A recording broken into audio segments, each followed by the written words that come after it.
నిన్నటి దినం అనగా 26/2/2026 తేదీ సాయంత్రం సుమారు 8:30 ప్రాంతంలో రాత్రి 8:30 ప్రాంతంలో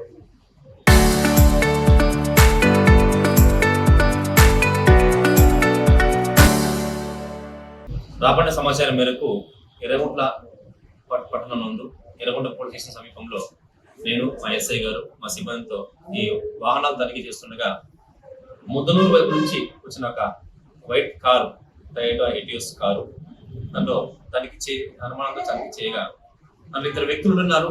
అమీర్ బాబు అలాగే ఇబ్రహీం అనే ఇద్దరు వ్యక్తులు ఉన్నారు. వీళ్ళది పొద్దుటూరు దగ్గర గోపవరం అనే విలేజ్. వీళ్ళు మీరావళి అనే పొద్దుటూరు జ్యువెలరీ దగ్గర పనిచేస్తారు, అసిస్టెంట్స్ గా పనిచేస్తారు. అయితే ఈ చెక్ చేసినప్పుడు వాళ్ళు తెచ్చిన కారులో 2.52 కోట్ల నగదు ఉండింది. అంటే 2,50,00,000 రూపాయల నగదు ఉండింది. మొత్తం 500 రూపాయల డినామినేషన్ తో 500 రూపాయలు ఉన్నాయి. అటువంటివి 50 బండిల్స్ ఉన్నాయి.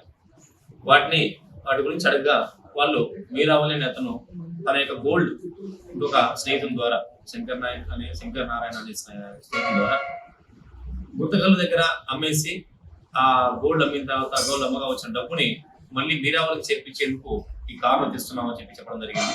అయితే ఆ గోల్డ్ గురించి కానీ లేకపోతే ఆ అమౌంట్ గురించి కానీ ఏదైనా బిల్స్ అడిగితే సరైన ప్రాపర్ బిల్స్ చూపించలేకపోయినారు. ఆ అకౌంట్ కి 2.52 కోట్ల నగదుకి సంబంధించిన లావాదేవీలు కానీ ఇటువంటి అకౌంట్స్ కానీ అలాంటి బిల్స్ కానీ రసీదులు కానీ చూపించలేకపోయారు.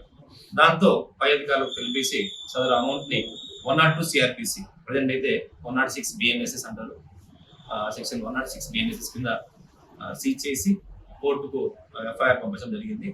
తదుపరి చర్యల నిమిత్తం దర్యాప్తు చేపట్టేసి ఈ అమౌంట్ ఎలా ఉంది, ఎక్కడి నుంచి వచ్చిందనే విషయంగా దర్యాప్తు చేస్తాం. Local to global news at your finger tips. మీ చేతిలో ఒక ఆయుధం. Download Raw TV app. Media legend Ravi Prakash is back.